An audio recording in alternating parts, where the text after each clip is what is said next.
What's up, guys? So I'm here today with Christina Myers, powerlifter, coach, probably a bunch of other stuff, right? We're going to be talking about belts, not belts like this, lifting belts. And I'm going to actually let Christina take the reins and talk a little bit about the history of powerlifting, how we got to where we are today, in particular with belts. So when powerlifting first got popular, years and years and years ago, it was mostly really big humans that were doing all this lifting. Very few females, mostly guys who were already big or who were training to be as big as possible. And as it got more popular, especially within the last decade, we started having a lot more smaller lifters, a lot more females, a lot more just plain raw lifters. So the people who are not in all of the equipment, they just wear knee sleeves and a belt and a singlet. They're normally squatting out of normal racks, and they just are trying to get as strong as they can, but they're not necessarily large humans anymore. They're normal sized. So what we're going to kind of dive into now is actually what's going on when you use a belt. And a little bit later, Christina is going to help us determine what size belt should we be wearing, how do we put it on, is something going to contradict our ability to perform well.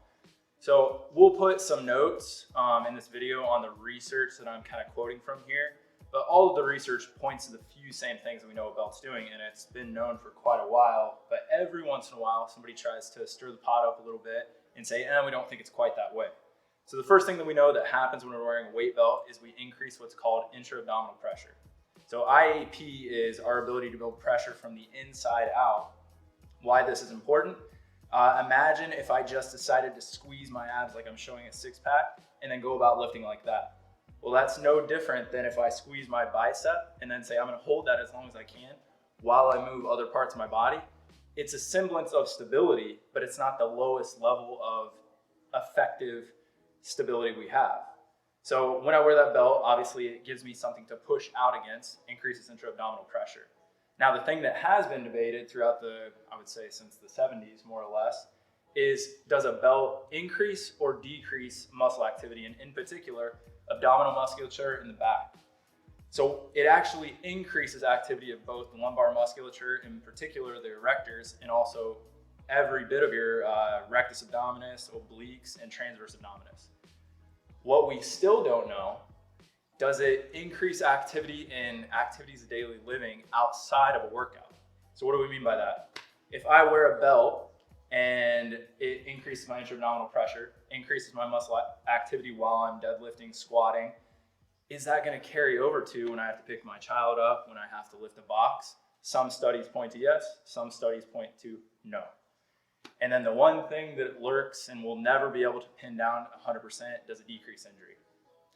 It's going to help with certain things, which I'll talk about here pretty soon, but it's just like any other sport. Injuries happen. Does the belt help do the things we just talked about? Absolutely. Should that offset an injury? Yes, but they are going to happen. Yeah, so one thing he touched on, whether or not it decreases your rate of injury, it's only going to do that if you are using it correctly. If you just put it on and start lifting, like you have done nothing for yourself except now you have on a fancy accessory. So some of the things that you need to make sure you know before you start using your belt are how to brace effectively. If you don't know that, if you're brand new, I would say don't even bother to buy a belt yet. Just work on learning the correct movement patterns, learning to brace. Once you've got that and you're ready to truly start pushing strength kind of above those normal athletic levels, specifically for powerlifting or weightlifting if that's what you're getting into, but we're gonna hang out with powerlifting today. Then you want to look at how can you actually get the most pounds possible on the bar, and that's when we're going to get into wearing a belt, learning how to use it correctly, making sure you have the right fit for you, how that's really going to add weight to the bar and your ability to lift a little bit more. So when would you use a belt? I would say within a training session, or just when would you start using one period? Well, let's go with when would you start using one period? Okay, I would say don't mess with the belt until you can, one, correctly perform all of the movements without one. So you can squat to depth, you can perform good movement mechanics with that, and with your deadlift, there's not a lot of people wearing it for bench, but you can. And once you get to a weight where it's starting to feel truly heavy, so I don't want to give a specific percentage because I think it's a little different for everybody, but should really not even bother until you actually start training for maximum strength, I would say. And then what about within sessions or specific amounts or certain lifts?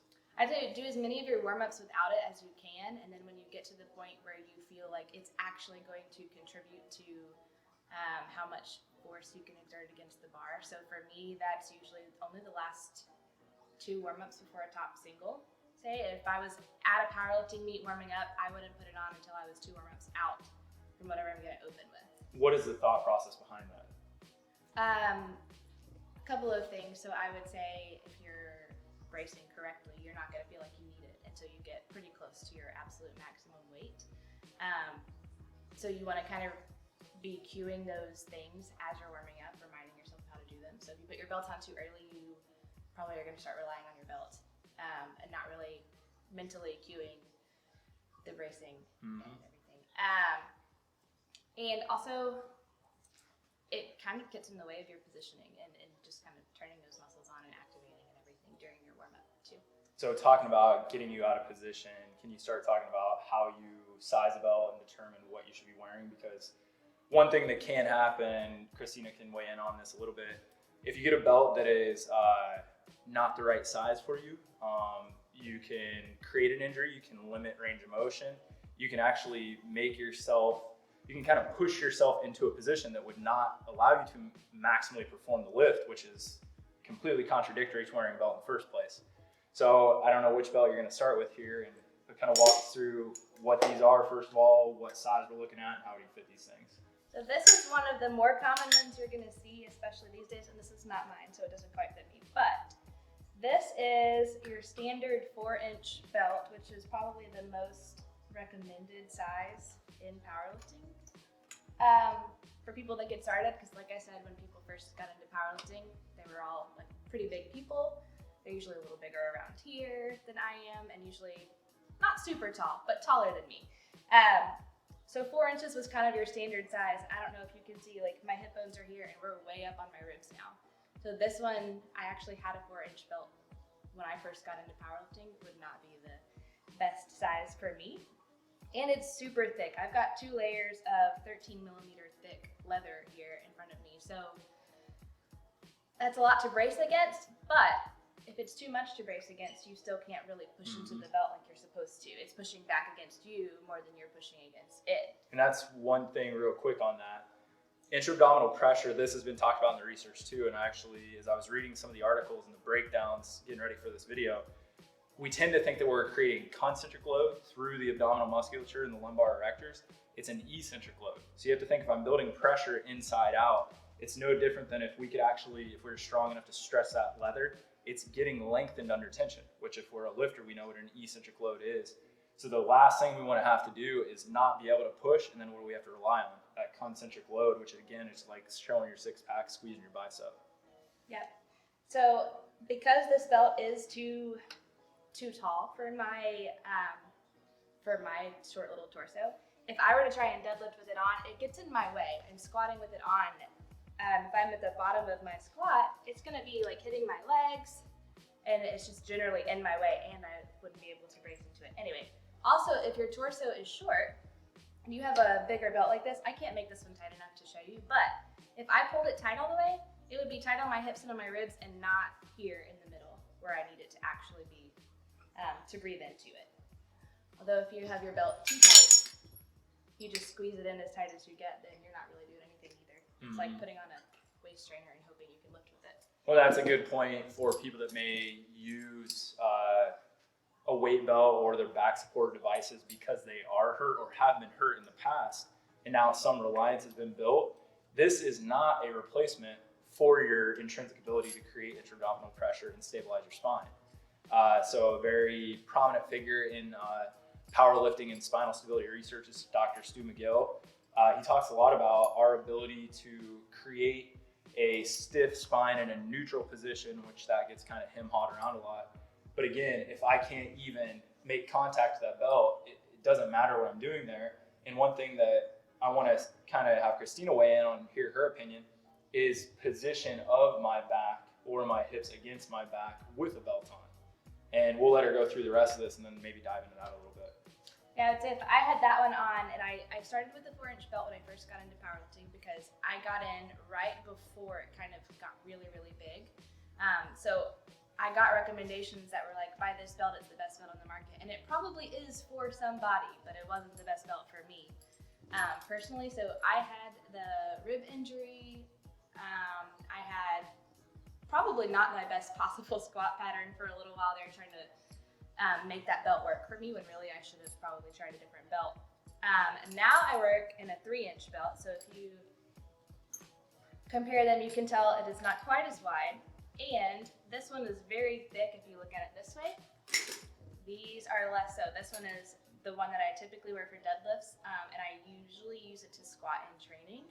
I'll only really put this one on even when I'm really, really close to a meet and truly like max capacity on some of those heavier days. This one is a little thicker than this one, but it's also stiffer.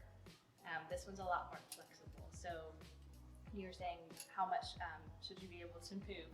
I was going to say within your natural, I won't say range of motion here, kind of your natural movement pattern, there's going to be a little bit of movement in your spine, like that's supposed to happen. And in a belt like that, or in my old 4-inch belt, it didn't happen at all. So then something else is having to like make up for that lack of mobility there. And so you might think you're keeping yourself from getting injured, but you might be setting yourself up for an injury instead. And that's one thing that is highlighted in research when we look at how does it increase performance. Direct correlate to wearing a belt at submaximal or maximal loads and increasing your ability to deadlift with a round back, which we know happens in a lot of power lifters, especially at maximal loads. If you have trained that, you trained resiliency through the posterior elements of your spine. If you've also trained using a belt, now what you're kind of telling your body is, I'm building pressure with a flexed spine, which again, there's no research. I know certain people would weigh in and say, well, that's really bad. Well, not if you've trained that way, right? And again, every lift is not with a flexed spine. It's when we get into those maximal loads, they've trained that way. It's been years to build tolerance through the passive tissues. But if your belt puts you into a bad position immediately and you haven't trained for that, that's where it opens a can of worms for a possible injury. Exactly. As far as choosing the best belt for you, I would say the newer you are, the thinner you want your belt. So start with something, this one's 10, they go all the way down to 6.5 millimeters, I think, from different companies. And this is your 13, but that's pretty standard. That's about as thick as they get. And 13 is actually the thickest that they are allowed to be in competition. So you can't go above this if you're planning to compete with it. But you can start a lot thinner, and the thinner they are, the more likely they are to be more flexible. Like this one has a lot more give to it than this one that's very, very stiff. So then you can figure out about how tall you are, or at least how much space you've got in between your ribs and your hip bones here. So generally, if you're under, I would say about 5'7" or so, you're probably going to want to really look at those 3-inch belts. Most people under that height aren't going to have enough room for these bigger ones, unless you're also bigger around the waist, put it nicely, heavier weight classes. Better at building intra-abdominal pressure. We'll put it that way. Yes, that's what it is. Yeah. And then once you get it, you want to make sure, so if I pull it, this is about where I normally wear it, I think. So I normally pull it into about here.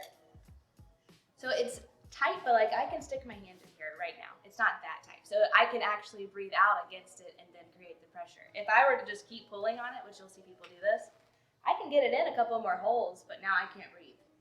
Or maybe I can breathe a little bit, but I can't really push out against it. So you're telling me when I was in high school and I saw guys use the squat rack to ratchet their belt on, that wasn't right? Most of the time, that's going to be way too tight for you to actually use your core to do what it's supposed to do. Makes sense. But again, if I had that thick one on and it's sitting on top of my hips and my ribs, then like it's going to be too far away and then I still can't push into it. So there's a happy medium. I should be able to stick a couple of fingers in here and then breathe against that and fill it up, but not have it so tight that I already can't breathe. Are all belts, for the most part, made of leather? Are there other, like in the beginning, would I want something with more give, or is that even an option? Yeah, so if you get the thinner ones, like this one's 10, you can go all the way down to 6.5 millimeters. So that's they're pretty flexible at that point. You can only wear leather in powerlifting. I think weightlifting lets you use some different stuff. But. And then is there a lifespan on a belt? Most of them last decades. Okay. If you buy from a good company to begin with, you're going to have it forever. So the only reason you need to buy a new one is if you buy the wrong one the first time. So if there's people out there that are wearing a weight belt for all of their lifts, but maybe even they're not just in powerlifting. What if they lift weights, but they're doing other things mixed in, maybe even like a CrossFit setting? Do you think that is beneficial, harmful, or a net neutral? Doesn't matter as long as you're using it for the right purposes? I think if you're using it for the right purposes and on the right movements, then that. So you don't need it for like airdyne and double unders? Definitely not. Or bicep curls, or any of that stuff. Well, it depends on how you're doing your curls. Yeah. I would say deadlifts go with something softer, squats go with something more rigid. If you want to have more than one belt, like I mentioned earlier, that I wear this one more likely for squats at a meet when I'm truly going to go at max, but I never switch belts. This one's always better for me on deadlifts. Okay. So I think we can start kind of tying all this stuff together. So Christina did a wonderful job of kind of telling us how we got to where we were as far as belt design, right? Mm-hmm. Big individuals, didn't have to worry about kind of pelvis to rib cage size too much, especially as we get a little bigger around here. But as we've seen a shift to lower weight classes, females, or belt manufacturers have had to do different things. But even though there's different belts, they may not be used properly. Yes. And then, still say that the bigger, thicker belts, like the trend is still to keep making something bigger and thicker. This is one of the newer things that just came out on the market. And it really is it's a very well-made belt. Mm-hmm. It just needs to be on the right person. Yeah. So the trend is still towards bigger, thicker belts when really we should have more variety to fit a more variety of body types. And I'll throw in the little physician's note here. So say you have been injured, you're coming off the backside, especially like a low back injury. A belt is not a replacement, nor is it, there's a difference between a back brace, which research would say is not beneficial to a low back injury, right? It's going to rob you of your ability to do all the things we've talked about. So to think that I can go back into the weight room setting, use that belt and get right back into normal sets and reps, that's a big no-no. So realize, actually probably take a step back, don't use the belt, do what Christina said, work on your movement patterns, your ability to brace intrinsically, and then use the belt when you get back into normal movement, loading, especially if there's still pain around. We don't want the belt to mask that. Right. I've actually heard of cases where belts cause the pain. To where you can't get in the right position. Absolutely. And again, from my standpoint, it's great if you're a powerlifter, but we're not powerlifting all day long. Right. Still got to be able to pick up your shoe off the ground, your kid to play with them, a heavy box for moving. And if I'm training to lift heavy loads, and if I get out of position in everyday life, or my ability to brace is not so hot, it doesn't matter what that belt's doing in the weight room. So we still have to be working on that stuff with and without the belt. Got anything else? This is some great stuff. Hope you guys learned something, and we'll see you next time.